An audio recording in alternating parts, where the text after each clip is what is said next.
میرے نہایت ہی واجب الاحترام معزز سامعین اکرام، السلام علیکم ورحمۃ اللہ وبرکاتہ۔ جیسا کہ آپ حضرات کو معلوم ہے کہ اسلامی سال کا آخری مہینہ جسے ذو الحجہ کہا جاتا ہے وہ شروع ہونے والا ہے۔ ذو الحجہ کا مہینہ یہ بڑا ہی عظیم الشان مہینہ ہے۔ اللہ رب العزت نے سال کے مہینوں کی تعداد 12 مقرر فرمائی ہے۔ اللہ رب العزت نے اپنی لاریب اور بے عیب کتاب قرآن مقدس کے اندر ارشاد فرمایا ہے، ان عدت الشہور عند اللہ 12 شہرا، کہ اللہ رب العزت نے سال کے مہینوں کی تعداد 12 شہرا 12 مقرر فرمائی ہے۔ اور یہ جو اللہ رب العزت نے مہینوں کی تعداد مقرر فرمائی، یہ اللہ رب العزت نے آج نہیں 1400 سال پہلے نہیں، بلکہ اللہ رب العزت نے جس وقت آسمان و زمین کو تخلیق فرمایا ہے اسی وقت سے اللہ نے مقرر فرما دی۔ اللہ رب العزت نے فرمایا، یوم خلق السماوات والارض، کہ جس دن اللہ رب العزت نے آسمان و زمین کی تخلیق فرمائی اسی دن سے میں اللہ رب العزت نے سال کے 12 مہینے مقرر کر دیے ہیں کہ مہینوں کی تعداد 12 ہے۔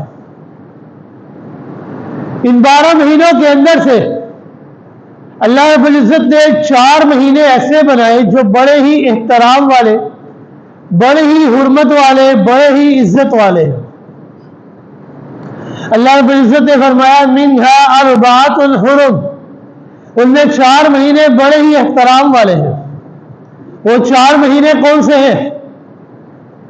پیغمبر کائنات صلی اللہ علیہ وآلہ وسلم نے فرمایا کہ وہ 4 مہینے، ان میں سے ایک مہینہ رجب کا ہے، دوسرا مہینہ ذی القعدہ کا ہے، تیسرا مہینہ ذی الحجہ کا ہے، اور چوتھا مہینہ محرم کا ہے۔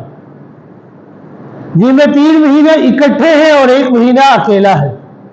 ذی القعدہ، ذی الحجہ اور محرم، یہ 3 مہینے اکٹھے ہیں اور رجب اکیلا ہے۔ ان 4 مہینوں کو اللہ رب العزت نے بڑے ہی احترام والا، بڑا ہی عزت والا بنایا ہے۔ ذی الحجہ کا مہینہ یہ ایسا عظیم الشان مہینہ ہے کہ اس مہینے کے اندر مسلمان ایک ایسی عبادت کو سر انجام دیتے ہیں کہ جو پورے سال میں مسلمان اس عبادت کو ادا نہیں کر سکتے۔ وہ عبادت اور کوئی نہیں بلکہ دین اسلام کا ایک اہم اور بنیادی رکن ہے، حج۔ حج ایک ایسی عبادت ہے کہ جو مسلمان صرف ذی الحجہ کے مہینے میں ادا کر سکتے ہیں، باقی 11 مہینوں کے اندر یہ حج جیسی عبادت انسان ادا نہیں کر سکتا۔ آپ حضرات کو معلوم ہے کہ پیغمبر کائنات صلی اللہ علیہ وآلہ وسلم نے رمضان المبارک کے مہینے میں 8 ہجری میں مکہ مکرمہ کو فتح کیا۔ اس سال حضرت عتاب بن اسید رضی اللہ تعالی عنہ نے تمام مسلمانوں کو اسی طرز میں حج کرایا جس طرز میں اہل عرب کیا کرتے تھے۔ اگلے سال 9 ہجری میں جب حج کی فرضیت نازل ہوئی تو پیغمبر کائنات صلی اللہ علیہ وآلہ وسلم نے اپنے جانثار صحابی خلیفہ اول جناب سیدنا صدیق اکبر رضی اللہ تعالی عنہ کو امیر حج مقرر فرما کر مکہ مکرمہ کی طرف روانہ فرمایا تاکہ وہ لوگوں کو شریعت کے مطابق ٹھیک حج کروائے اور مراسم جاہلیت کا استحصال فرمائے۔ تقریباً 300 آدمیوں نے مدینہ منورہ سے ان کے ساتھ چلے اور ان کے ساتھ 20 اونٹ قربانی کے ساتھ تھے۔ 10 ہجری میں آپ صلی اللہ علیہ وآلہ وسلم بنفس نفیس حج کا ارادہ فرماتے ہیں اور اطراف و اقراف میں اعلان کر دیا جاتا ہے کہ پیغمبر کائنات صلی اللہ علیہ وآلہ وسلم بنفس نفیس خود اس سال حج ادا فرمائیں گے۔ اس اعلان کا کرنا ہی تھا کہ لوگوں کا ایک بہت بڑا لشکر آپ صلی اللہ علیہ وآلہ وسلم کے ہمراہ ہو گیا، اس گھر کے ساتھ کہ پیغمبر کائنات صلی اللہ علیہ وآلہ وسلم ان کی امامت کروائیں گے۔ آپ صلی اللہ علیہ وآلہ وسلم کی ازواج مطہرات اور سیدنا فاطمہ الزہرا رضی اللہ تعالی عنہا اور آپ کے دیگر خاص اور خدام بھی آپ صلی اللہ علیہ وآلہ وسلم کے ساتھ اس سفر میں موجود تھے۔ 25 ذی القعدہ 10 ہجری میں ہفتے کے دن ظہر اور عصر کے درمیان آپ صلی اللہ علیہ وآلہ وسلم بما صحابہ کرام مدینہ منورہ سے رخصت ہوئے اور عصر کے قریب ذوالحلیفہ کے مقام پر پہنچے۔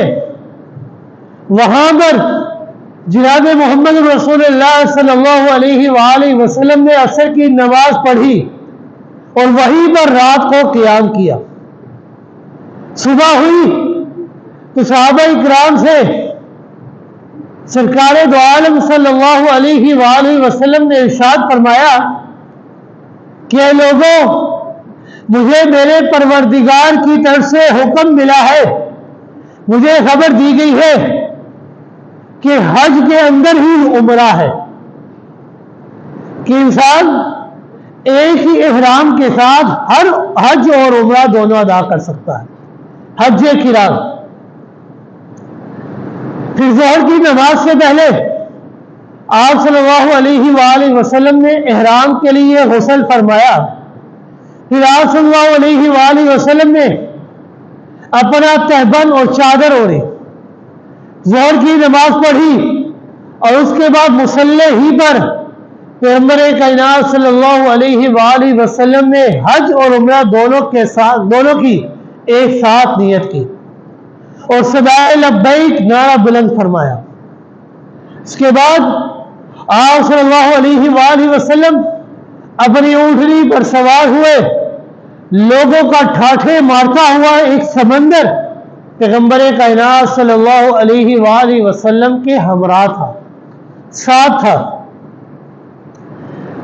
لوگوں کا ٹھاٹھے مارتا ہوا سمندر اتنی کثیر تعداد میں تھا کہ حضرت جابر رضی اللہ تعالی عنہ فرماتے ہیں نظرت الی مد بصری بین یدیہ من راکب و ماش، کہ میں نے اپنی نظر کو دوہرایا، میری نظر کی حد جہاں تک تھی وہاں تک میں نے دیکھا کہ پیغمبر کائنات صلی اللہ علیہ وآلہ وسلم کے ساگے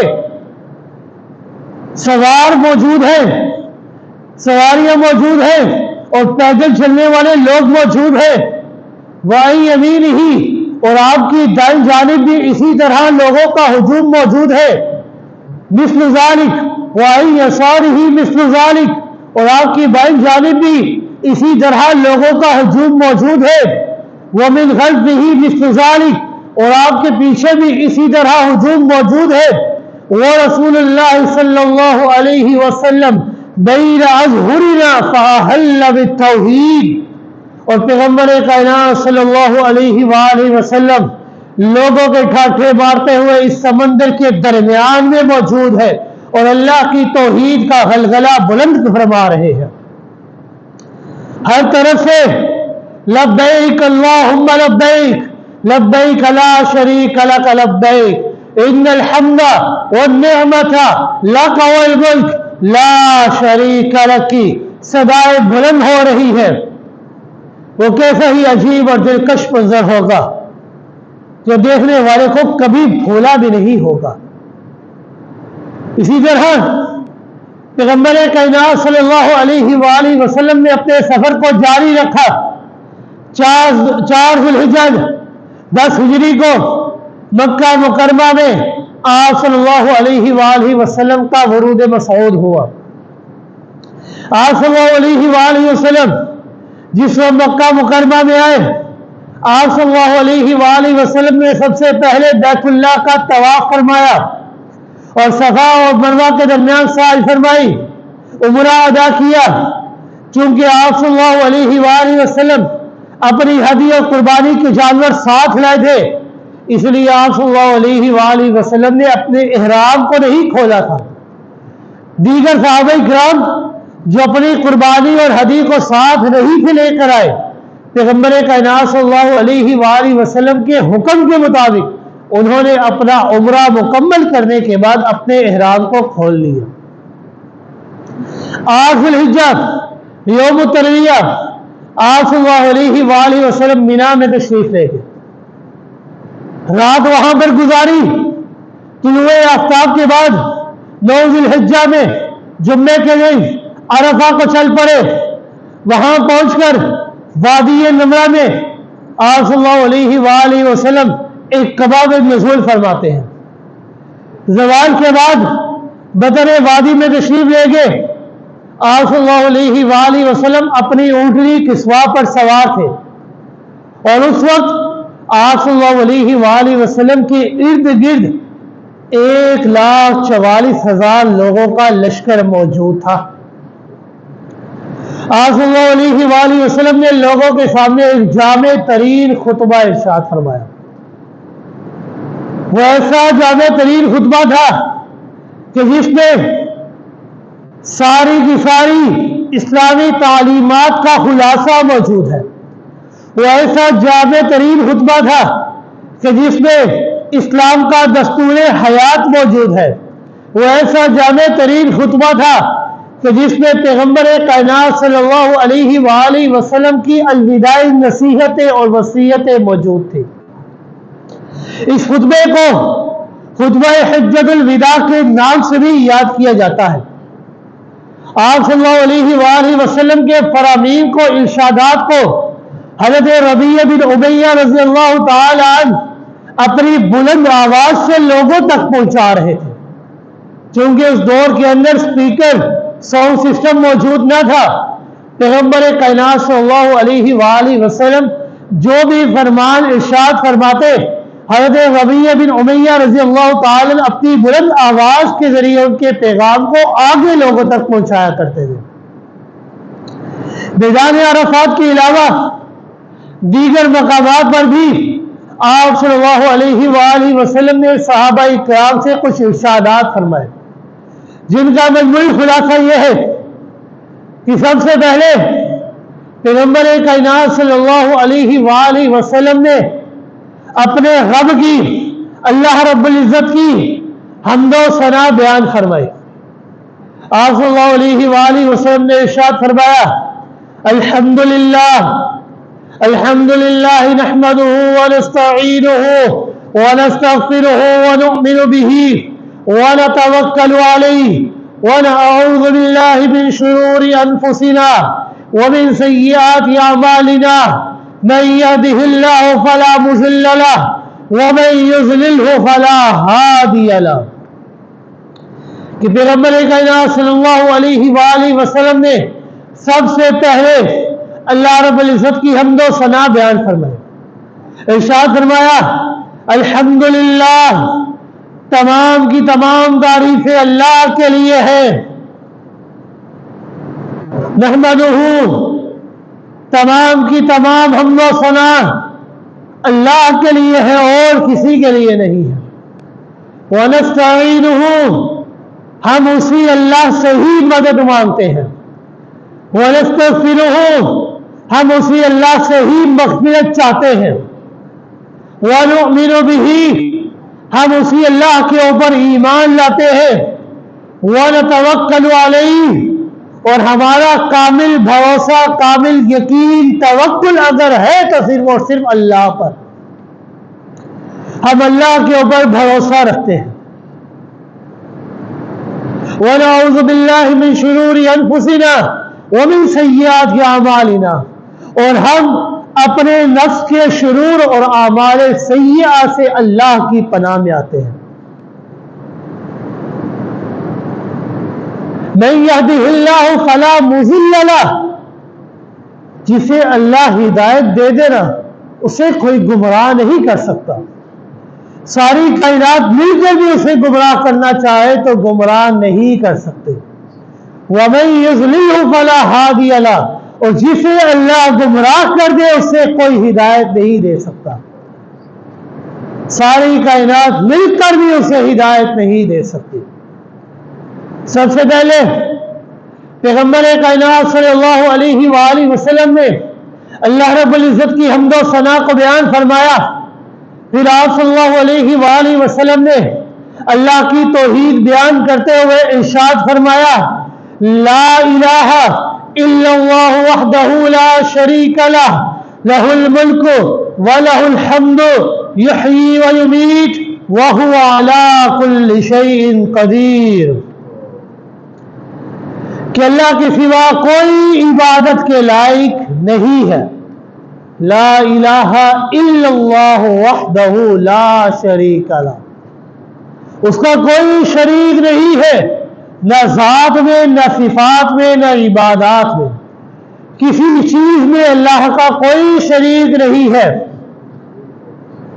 لہ الملک ساری کائنات پر اگر بادشاہت ہے تو صرف اور صرف اللہ کی ہے۔ وَلَهُ الْحَمْدُ ساری تعریفوں پر اگر کسی کا اختیار ہے تو صرف اور صرف اللہ کا ہے۔ ساری تعریفوں کے لائق ذات اگر کسی کی ہے تو صرف اور صرف اللہ کی ہے۔ یحیی ویمیت وہ اللہ ایسی ذات ہے کہ جو زندہ بھی کرتی ہے اور موت بھی دینے والا ہے۔ وَهُوَ عَلَى كُلِّ شَيْءٍ قَدِيرٌ اور وہ ذات ایسی ذات ہے کہ ہر شے کے اوپر کامل اختیار، کامل قدرت اگر کسی کی ہے تو صرف اور صرف اللہ کی۔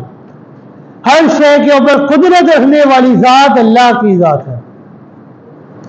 آپ صلی اللہ علیہ وآلہ وسلم نے مزید ارشاد فرمایا، یا ایھا الناس وحدوا اللہ فإن التوحید رأس الطاعات، کہ لوگوں اللہ کی توحید پر اپنے آپ کو کاربند کر لینا، کیونکہ توحید یہ تمام نیکیوں کی بنیاد ہے۔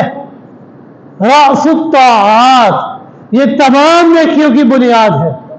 اگر بنیاد ہی انسان کی کمزور ہو تو انسان اس کھوکھلی بنیاد کے اوپر اگر بلڈنگ کھڑا کرنا چاہے تو کھڑی نہیں کر سکتا۔ تھوڑی سی ہی اونچی جائے گی اور ساری کی ساری بلڈنگ نیست و نابود ہو جائے گی۔ بالکل اسی طرح دین اسلام کی بنیاد یہ توحید کے اوپر ہے۔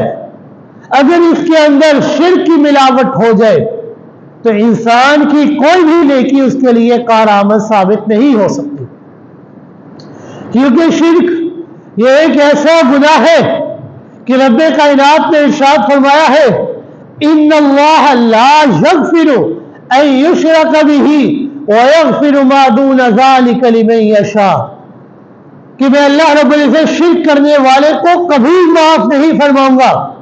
ہاں شرک کے علاوہ انسان ہے، انسان خطاؤں کا پتلا ہے۔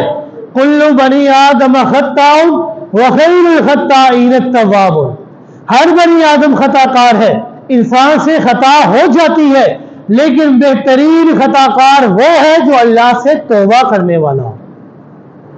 اللہ رب العزت نے فرمایا کہ اگر انسان نے اللہ کے ساتھ شرک کیا تو میں اللہ اس کی کسی نیکی کو قبول نہیں کروں گا.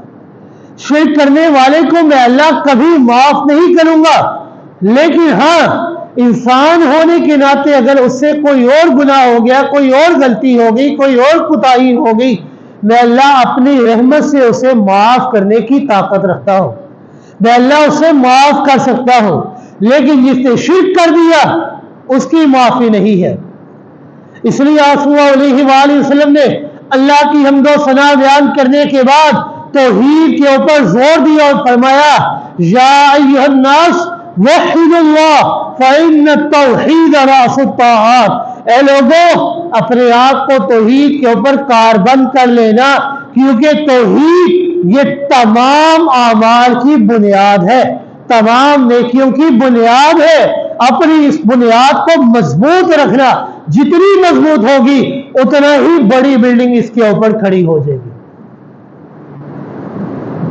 پھر آپ صلی اللہ علیہ وآلہ وسلم نے توحید کا ذکر کرنے کے بعد اپنی جدائی اور اپنی فراق کا تذکرہ فرمایا اور ارشاد فرمایا یا ایھا الناس خذوا عنی مناسککم لعلی لا اراکم بعد عامی ھذا. کہ لوگوں مجھ سے مناسک حج سیکھ لو, حج کے احکامات سیکھ لو. لعلی لا اراکم بعد عامی ھذا, ہو سکتا ہے کہ اس سال کے بعد تم مجھے نہ دیکھ سکو اور تمہاری مجھ سے ملاقات نہ ہو سکے. پھر آپ صلی اللہ علیہ وآلہ وسلم نے اپنی فراق کا تذکرہ کرنے کے بعد مسلمانوں کے حقوق بیان کرتے ہوئے ایک عجیب انداز اختیار فرمایا. آپ صلی اللہ علیہ وآلہ وسلم نے بڑا ہی عجیب انداز اختیار فرمایا. آپ صلی اللہ علیہ وآلہ وسلم نے لوگوں سے سوال کیا. سوال کیا تھا؟ سوال کیا ایو شہرکم ھذا, کہ لوگوں یہ مہینہ کون سا ہے؟ لوگ سمجھے کہ شاید آپ صلی اللہ علیہ وآلہ وسلم اس مہینے کا کوئی اور نام رکھنا چاہتے ہیں, اس لیے عرض کیا اللہ و رسولہ عالم, اللہ اس کے رسول ہی بہتر جانتے ہیں, ہمیں معلوم نہیں. تو آپ صلی اللہ علیہ وآلہ وسلم نے جواباً ارشاد فرمایا الیس ھذا من اشہر الحرم, کہ یہ ذوالحجہ کا مہینہ یہ اشہر حرام میں سے نہیں ہے, حرمت والے مہینوں میں سے نہیں ہے.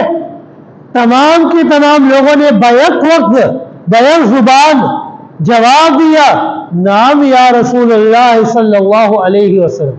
جی ہاں اللہ کے رسول صلی اللہ علیہ وآلہ وسلم, یہ ذوالحجہ کا مہینہ یہ حرمت والے مہینوں میں سے ایک مہینہ ہے.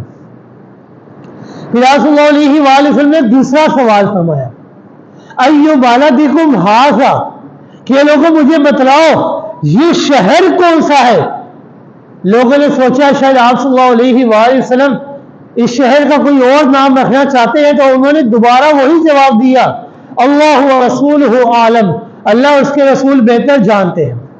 آپ صلی اللہ علیہ وآلہ وسلم نے جواباً ارشاد فرمایا الیس ھذا بلد الامین, کیا یہ مکہ مکرمہ کا شہر یہ امن والا شہر نہیں ہے؟ یہ تو ایسا امن والا شہر ہے کہ اس کی قسمیں خود رب کائنات قرآن مقدس کے اندر اٹھا رہے ہیں. والتین والزیتون وطور سینین وھذا البلد الامین, قسم ہے اس امن والے شہر کی کہ یہ امن والا شہر نہیں ہے.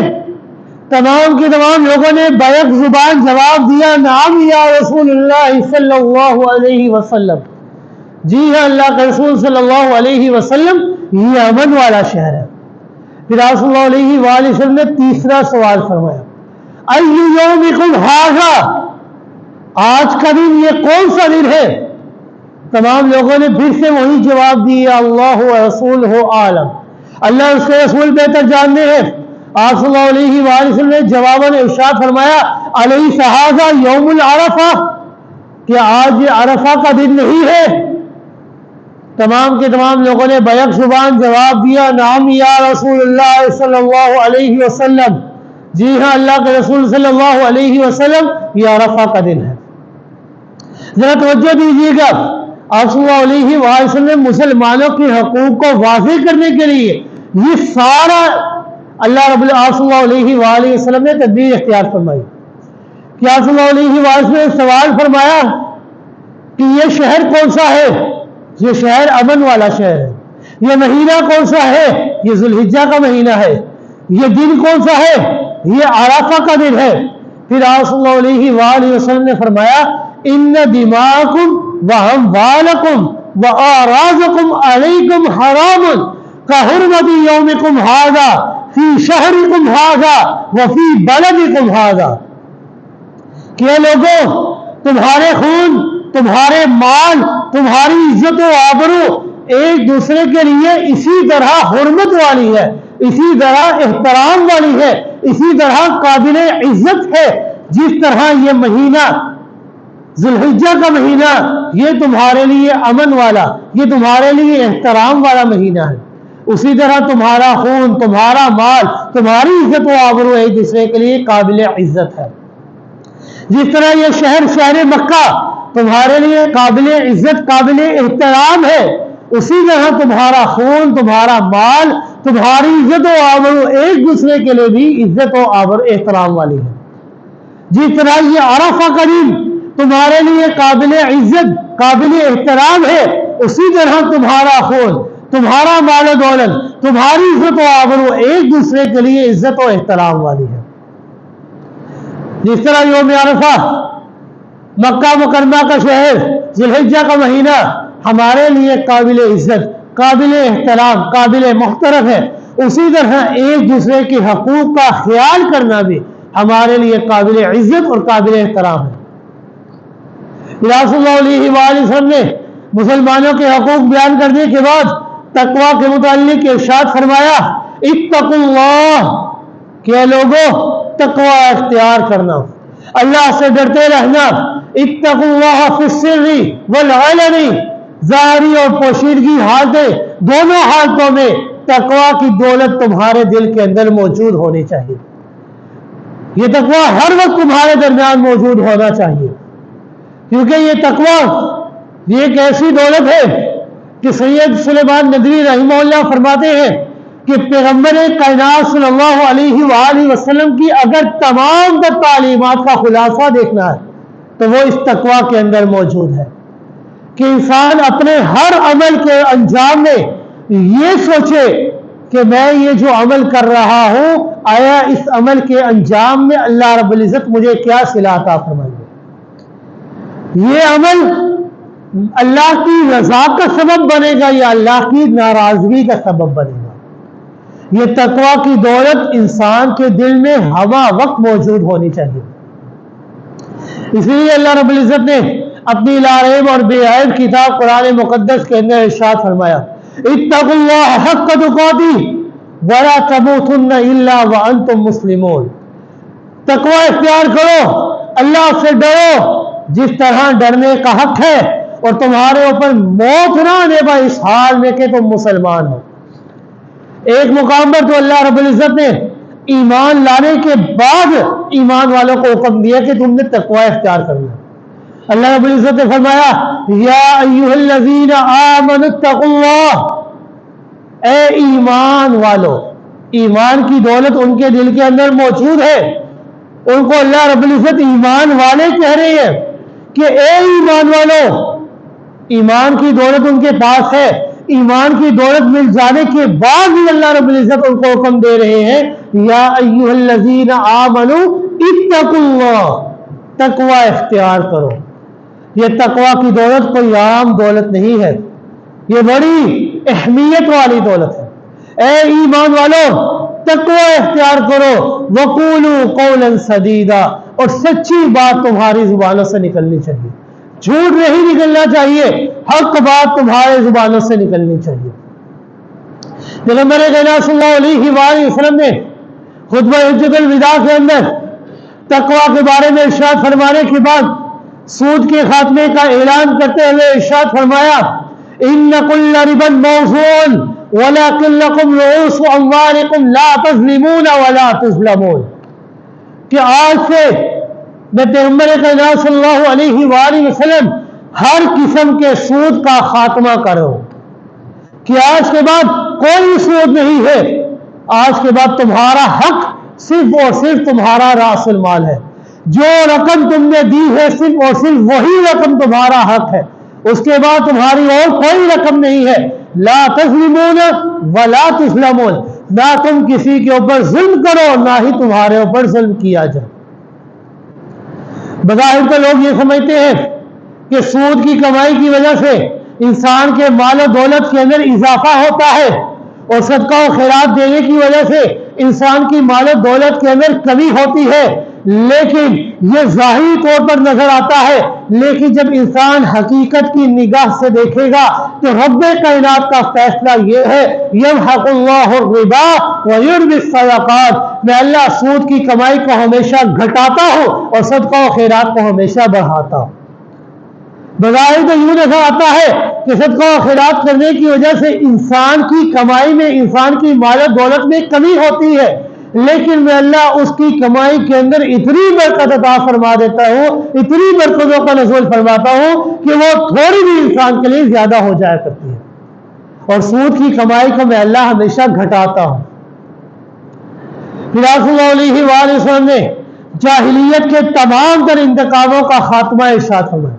آپ صلی اللہ علیہ وآلہ وسلم نے فرمایا ان کل دم فی الجاہلیت موزون، آج کے بعد جاہلیت کے تمام انتقامات کا خاتمہ کرتا ہوں، کیونکہ پہلے دور کے اندر، جاہلیت کے اندر، اگر کوئی بندہ کسی جگہ کوئی جھگڑا کھڑا ہو جاتا تو زندگیاں ختم ہو جایا کرتی، نسلیں تباہ و برباد ہو جایا کرتی تھی، لیکن وہ لڑائی اور جھگڑا ختم نہیں ہوا کرتا تھا، ہزاروں سال تک، 40 سال تک وہ جھگڑے چلا کرتے تھے۔ پیغمبر کائنات صلی اللہ علیہ وآلہ وسلم نے خطبہ حجۃ الوداع کے موقع پر آپ صلی اللہ علیہ وآلہ وسلم نے اعلان فرمایا ان کل دم فی الجاہلیت موزون، آج کے بعد سے میں جاہلیت کے تمام تر انتقامات کا خاتمہ کرتا ہوں کہ آج کے بعد کوئی بندہ کسی سے جھگڑا نہ کرے۔ پھر آپ صلی اللہ علیہ وآلہ وسلم نے ارشاد فرمایا کہ سب سے پہلے میں ربیعہ بن حارثہ کے بیٹے کے خون کا معاف کرتا ہوں۔ پھر آپ صلی اللہ علیہ وآلہ وسلم نے جاہلیت کے انتقامات کا خاتمہ کرنے کے بعد آپ صلی اللہ علیہ وآلہ وسلم نے وراثت کے قوانین بیان فرمائے۔ آپ صلی اللہ علیہ وآلہ وسلم نے فرمایا لِكُلِّ وَارِثٍ نَصِيبَهُ مِنَ الْمِيرَاثِ، کہ وراثت میں سے ہر وارث کا مقرر کردہ حصہ ہے جو اس کو لازم دینا ہے۔ وَلَا يَجُوزُ وَصِيَّتُهُ فِي أَكْثَرَ مِنَ الثُّلُثِ، اور مرنے والے کے لیے یہ روا نہیں ہے، یہ جائز نہیں ہے کہ وہ تیسرے حصے سے زیادہ کی وصیت کسی ایک کے لیے کرے۔ الولد للفراش، آپ صلی اللہ علیہ وآلہ وسلم نے فرمایا کہ جو انسان کی اولاد ہے، انسان اپنی کسی ایک اولاد کے لیے تیسرے حصے سے زیادہ کی وراثت کی وصیت نہیں کر سکتا۔ آپ صلی اللہ علیہ وآلہ وسلم نے وراثت کے متعلق بیان کرنے کے بعد قوم اور موالی تبدیل کرنے والوں کے بارے میں ارشاد فرمایا کہ جو اپنا نسب تبدیل کر دیتے ہیں، ہوتا کوئی اور نسب ہے لیکن کہتے ہیں کہ ہم سید زادے ہیں، ہم فلاں ہیں، ہم فلاں ہیں، جو بندہ اپنی قوم اور اپنے نسب کو تبدیل کیا کرتا ہے، آپ صلی اللہ علیہ وآلہ وسلم نے فرمایا من ادعا الی غیر ابیہ او تولی غیر موالیہ فعلیہ لعنۃ اللہ وملائکتہ والناس اجمعین، کہ جو بندہ اپنا نسب تبدیل کر لیتا ہے، اپنے آپ کو کسی کے غیر کے نسب کی منسوب کر لیتا ہے، یا اپنے موالی آزاد کرنے والے کو تبدیل کیا کرتا ہے، تو آپ صلی اللہ علیہ وآلہ وسلم نے فرمایا ایسے نسب تبدیل کرنے والے کے اوپر اللہ کی لعنت ہوا کرتی ہے، ایسے نسب تبدیل کرنے والے کے اوپر فرشتوں کی لعنت ہوا کرتی ہے، ایسے نسب تبدیل کرنے والے کے اوپر تمام لوگوں کی لعنت ہوا کرتی ہے۔ اور آپ صلی اللہ علیہ وآلہ وسلم نے فرمایا لا يقبل منه صرف ولا عدل، ایسے بندے کی نہ ہی کوئی فرضی عبادت قبول ہوتی ہے اور نہ ہی کوئی نفلی عبادت قبول ہوتی ہے۔ جو اپنا نسب تبدیل کر لے، اپنے آپ کو غیر کی باقیدہ تشبیہ دے دے کہ میں فلاں ہوں، میں فلاں کو سے تعلق ہے، جو اپنا نسب تبدیل کر لیتا ہے، ایسے بندے کی نہ ہی فرضی عبادت قبول ہوتی ہے اور نہ ہی نفلی عبادت قبول ہوتی ہے۔ پھر آپ صلی اللہ علیہ وآلہ وسلم نے عورتوں کے حقوق بیان کرتے ہوئے ارشاد فرمایا فَإِنَّ لَكُمْ عَلَى نِسَائِكُمْ حَقًّا وَلَهُنَّ عَلَيْكُمْ حَقًّا، جس طرح عورتوں کے ذمے تمہارے حقوق کا خیال رکھنا ہے، اسی طرح تمہارے ذمے بھی ہے کہ تم نے بھی ان کے حقوق کا خیال رکھنا ہے۔ وَاسْتَوْصَوْا بِالنِّسَاءِ خَيْرًا، فإنهن عوان عندكم، عورتوں سے ہر ممکن اچھا سلوک کرو کیونکہ وہ تمہارے سامنے کمزور ہے، انہیں اللہ رب العزت نے صنف نازک بنایا ہے، وہ تمہارے سامنے کمزور ہے، ان سے ہر ممکن تم نے اچھا سلوک کرنا ہے. کیونکہ آپ صلی اللہ علیہ وآلہ وسلم نے فرمایا اخذتموہن بأمان اللہ واستحللتم فروجہن بکلمۃ اللہ، کہ تم نے اللہ کے نام کے ذریعے، اللہ کے نام کے ساتھ ان کو اپنے امان میں لیا ہے، وہ تمہارے لیے اللہ کے نام کے ذریعے حلال ہوئی ہے. یہ نکاح جب انسان کرتا ہے تو اللہ کے نام پر انسان نکاح کرتا ہے، اقرار کرتا ہے، اللہ کو عازم نازل جان کر اقرار کرتا ہے. پھر اللہ کے نام پر انسان اقرار کرنے کے بعد ان کے ساتھ برا برتاؤ کرے، اچھا سلوک نہ کرے تو یہ انسان کا اچھا سلوک نہیں ہوتا. اس لیے آپ صلی اللہ علیہ وسلم نے فرمایا وَاسْتَوْصُوا بِالنِّسَاءِ فَإِنَّهُنَّ عَوَانٌ عِندَكُمْ، ہر ممکن عورتوں کے ساتھ اچھا سلوک کرنا ہے کیونکہ تم نے اللہ کے نام کے ذریعے ان کو اپنے امان میں لیا ہے، لہذا ان کے ساتھ ہر ممکن اچھا سلوک کرنا. پھر آپ صلی اللہ علیہ وسلم نے غلاموں کو حقوق بیان فرمائے ارقائکم، دو مرتبہ آپ صلی اللہ علیہ وسلم نے فرمایا ارقائکم، اپنے غلاموں کا خیال رکھنا، اپنے غلاموں کا خیال رکھنا، اپنے ماتحتوں کا خیال رکھنا. اطعموہم مما تطعمون واکسوہم مما تکسون، انہیں وہی کھلانا جو تم خود کھاتے ہو، انہیں وہی پہنانا جو تم خود پہنتے ہو. یہ نہیں کہ جو چیز تم کھانا پسند نہیں کرتے انہیں اپنے غلاموں کے سامنے رکھ دو، جو چیز تم خود پہننا پسند نہیں کرتے انہیں اپنے غلاموں کے سامنے رکھ دو. نہیں، جو تم خود کھاتے ہو وہی تم نے ان کو کھلانا ہے، جو تم خود پہنتے ہو تم نے انہیں بھی وہی پہنانا ہے. آپ صلی اللہ علیہ وآلہ وسلم نے وحدت ملت کا اعلان کرتے ہوئے ارشاد فرمایا ان ربکم واحد وآباءکم واحد وان نبیکم واحد، کہ لوگوں بے شک تمہارا رب ایک ہے، تمہارا باپ ایک ہے اور تمہارا نبی ایک ہے. اللہ رب العزت ایک ہے جو ہمارے رب ہے، ہمارے باپ سیدنا آدم علیہ السلام ایک ہے. وَإِنَّ نَبِيَّكُمْ وَاحِدٌ، اور آپ صلی اللہ علیہ وسلم ہمارے آخری نبی ہیں اور اکیلے نبی ہیں. پھر آپ صلی اللہ علیہ وسلم نے باہم قتل و قتال، لڑائی جھگڑے سے لوگوں کو منع فرمایا کہ تم نے لڑنا جھگڑنا نہیں ہے. لا ترجعوا بعدی ضلالہ، کہ خبردار میرے بعد گمراہ نہ ہو جانا. یضرب بعضکم بعضا رقاب، کہ تم میں سے ایک دوسرے کی گردنوں کو اڑاتا پھرے. نہیں، تم نے لڑائی جھگڑا نہیں کرنا کیونکہ جھگڑا یہ بہت بڑی نحوست ہے، اتنی بڑی نحوست ہے کہ پیغمبر کائنات صلی اللہ علیہ وآلہ وسلم کو طاق رات لیلۃ القدر کے بارے میں آپ صلی اللہ علیہ وآلہ وسلم کو بتا دیا گیا تھا کہ یہ رات ہے جو لیلۃ القدر کی رات ہے. آپ صلی اللہ علیہ وآلہ وسلم صحابہ اکرام کو بتانے کے لیے اپنے حجرے سے باہر تشریف لائے تو دیکھا کہ دو لوگ آپس میں جھگڑا کر رہے تھے. اس جھگڑے کی نحوست کی وجہ سے لیلۃ القدر کی تعیین کو اٹھا لیا گیا اور پھر فرمایا گیا کہ آخری عشرے کی طاق راتوں میں اسے تلاش کرو.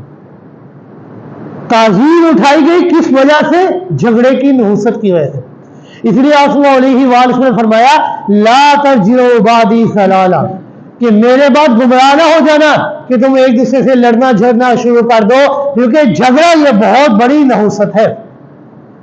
پھر آپ صلی اللہ علیہ وآلہ وسلم نے معاشرتی مساوات کا اعلان کرتے ہوئے فرمایا لا فضل لعربی علی عجمی ولا لعجمی علی عربی، کسی عربی کو کسی اجمی پر کوئی فوقیت حاصل نہیں، کسی اجمی کو کسی عربی پر کوئی فوقیت حاصل نہیں. لا فضل لاسود علی الاحمر ولا لاحمر علی الاسود، کسی کالے کو گورے پر کوئی فوقیت حاصل نہیں، کسی گورے کو کالے پر کوئی فوقیت حاصل نہیں. لیکن ہاں فوقیت کا معیار ہے. وہ کیا معیار ہے؟ آپ صلی اللہ علیہ وآلہ وسلم نے فرمایا الا بدین و تقوی، تقوی اور دین کی وجہ سے انسان ایک دوسرے کے اوپر فضیلت اور بڑھوتری حاصل کر سکتا ہے. رنگ کی وجہ سے، مال و دولت کی وجہ سے، عربی عجمی ہونے کی وجہ سے کسی کو کسی کے اوپر کوئی فوقیت حاصل نہیں. لیکن ہاں جس کے دل کے اندر تقوی جس قدر زیادہ موجود ہوگا اسی کا مقام اتنا بلند ہوگا. اور دین کے اندر آپ صلی اللہ علیہ وآلہ وسلم نے دھوکہ دینے سے منع فرمایا. آپ صلی اللہ علیہ وآلہ وسلم نے فرمایا کہ دین کے اندر دھوکہ نہیں ہے. ایاکم والغلو فی الدین فإن اہلک قبلکم الغلو فی الدین. کہ لوگوں دین کے اندر دھوکہ نہیں ہے. تم نے کسی دوسرے کو دھوکہ نہیں دینا, کیونکہ تم سے پہلے کتنی ایسے قومیں تھیں جو غلو فی الدین یعنی ایک دوسرے کو دھوکہ دینے کی وجہ سے تباہ و برباد ہوئی. ان کے اوپر اللہ رب العزت نے اپنے عذاب کو نازل فرمایا ہے. وجہ کیا بنی تھی کہ وہ ایک دوسرے کو دھوکہ دیا کرتے تھے. اس لیے آپ صلی اللہ علیہ وسلم نے فرمایا ایاکم والغلو فی الدین, خبردار دین کے اندر دھوکے بازی نہیں ہے, دین کے اندر غلو نہیں ہے. پھر آپ صلی اللہ علیہ وسلم نے ارکان اسلام کے متعلق ارشاد فرمایا بنی الاسلام علی خمس شہادہ اللہ الہ الا اللہ وانی رسول اللہ. کہ دین اسلام کی بنیاد 5 ارکان پر ہے کہ اللہ کے علاوہ کوئی معبود نہیں, وہ وحدہ لا شریک ذات ہے, اور میں محمد رسول اللہ صلی اللہ علیہ وآلہ وسلم اللہ کا آخری نبی ہوں. وإقام الصلاۃ وإیتاء الزکوٰۃ والحج وصوم رمضان. نماز ادا کرنا, روزے ادا کرنا اور بیت اللہ کا حج کرنا اگر انسان سفر کی طاقت رکھتا ہو, اور زکوٰۃ ادا کرنا. یہ 5 ارکان دین اسلام کے بنیادی ارکان میں سے اہم ترین رکن ہے. اگر کسی بندے نے ان میں سے کسی ایک کا بھی انکار کر دیا, من ترک منہن واحدۃ فہو باللہ کافر. کہ اگر کوئی بندہ ان دین اسلام کے ان 5 ارکان میں سے کسی ایک رکن کا بھی انکار کر دے تو آپ صلی اللہ علیہ وسلم نے فرمایا کہ وہ بندہ دین اسلام سے ہی خارج ہو جاتا ہے. فہو باللہ کافر, وہ بندہ اللہ کا انکاری بن جاتا ہے. پھر آپ صلی اللہ علیہ وسلم نے اسی خطبے کے اندر اپنے ختم النبی خاتم النبیین ہونے کا اقرار کیا اور لوگوں کو بتایا انا خاتم النبیین لا نبی بعدی. کہ لوگوں میں تمہارا آخری نبی ہوں, میرے بعد کوئی نبی نہیں ہے. خاتم النبیین پیغمبر ہوں. آپ صلی اللہ علیہ وآلہ وسلم کو رب کائنات نے کامل اور اکمل نبی بنا کر بھیجا ہے. پھر ہدایت کے بنیادی معیار کو آپ صلی اللہ علیہ وآلہ وسلم نے بیان فرمایا کہ ہدایت کا بنیادی معیار کیا ہے. آپ صلی اللہ علیہ وآلہ وسلم نے فرمایا ترکت فیکم امرین ما ان تمسکتم بہما لن تضلوا بعدی. کہ میں تمہارے درمیان 2 چیزیں چھوڑ کر جا رہا ہوں, جب تک تم ان 2 چیزوں کو مضبوطی سے تھامے رکھو گے تو کبھی گمراہ نہیں ہوگے. وہ 2 چیزیں کون سی ہے؟ کتاب اللہ و سنت رسول اللہ صلی اللہ علیہ وسلم. ایک کتاب اللہ ہے اور دوسری آپ صلی اللہ علیہ وآلہ وسلم کی سنت ہے. جب تک انسان مسلمان ان 2 چیزوں کے اوپر اپنے آپ کو مضبوطی سے تھامے رکھے گا تو انسان کبھی گمراہ نہیں ہوگا. یہ 2 چیزیں معیار ہدایت ہے انسان کے لیے. انسان کو چاہیے ان 2 چیزوں کو مضبوطی سے تھامے رکھے. پھر آپ صلی اللہ علیہ وآلہ وسلم نے اپنی امت کے اوپر خطبہ حجت الوداع کے موقع پر آپ صلی اللہ علیہ وآلہ وسلم نے اپنی امت کے اوپر تبلیغ کی ذمہ داری ڈالی. کہ جس طرح پہلے ایک نبی چلا جاتا تو اللہ رب العزت دوسرے نبی کو بھیج دیتے, وہ اللہ کے دین کا پرچار کیا کرتے تھے. لیکن آپ صلی اللہ علیہ وسلم اللہ کے آخری نبی ہے.